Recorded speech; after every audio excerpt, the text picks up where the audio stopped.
क्या है हरित क्रांति? भारत में हरित क्रांति से क्या लाभ हुआ और क्या नुकसान हुआ, जानेंगे हम इस वीडियो में। हरित क्रांति 1960 के दशक में शुरू हुई एक कृषि सुधार योजना थी, जिसका मुख्य उद्देश्य भारत को खाद्यान्न के मामले में आत्मनिर्भर बनाना था। इसकी शुरुआत नॉर्मन बोरलॉग, वैश्विक जनक, और एम.एस.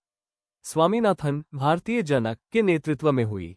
इसमें उच्च उपज वाले बीज, HYV, रासायनिक खाद, सिंचाई सुविधाओं और आधुनिक मशीनों का इस्तेमाल किया गया।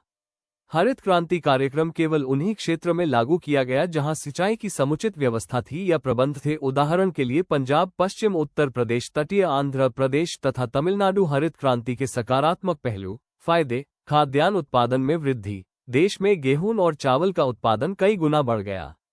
भारत खाद्यान्न आयात करने वाला देश से निर्यातक देश बन गया।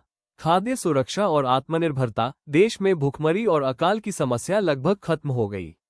1970 तक भारत अनाज के मामले में आत्मनिर्भर बन गया। किसानों की आय में वृद्धि, पंजाब, हरियाणा और पश्चिमी उत्तर प्रदेश जैसे इलाकों के बड़े किसानों की आर्थिक स्थिति में सुधार आया। रोजगार के अवसर, बहु फसल प्रणाली और बेहतर सिंचाई से कृषि क्षेत्र में मजदूरों के लिए अधिक रोजगार पैदा हुए। औद्योगिक विकास, ट्रैक्टर, उर्वरक, कीटनाशक और पंप सेट जैसे उद्योगों को बढ़ावा मिला। हरित क्रांति के नकारात्मक पहलू, नुकसान, क्षेत्रीय असंतुलन। इसका लाभ मुख्यतः पंजाब, हरियाणा और पश्चिमी अब तक सीमित रहा। देश के अन्य हिस्से, जैसे पूर्वी भारत, पिछड़े रह गए।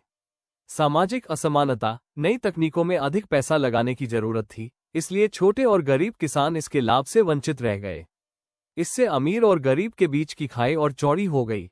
मशीनीकरण से बेरोजगारी, ट्रैक्टर और हार्वेस्टर जैसी मशीनों के आने से खेतिहर मजदूरों के सामने बेरोजगारी की समस्या पैदा हो गई। निष्कर्ष, हरित क्रांति भारत के लिए एक मिश्रित वरदान, मिक्स्ड ब्लेसिंग, साबित हुई। एक तरफ इसने देश को भुखमरी के संकट से उबारा और खाद्यान्न में आत्मनिर्भर बनाया, तो दूसरी तरफ इसने पर्यावरणीय समस्याएं और सामाजिक आर्थिक असमानताएं भी पैदा की।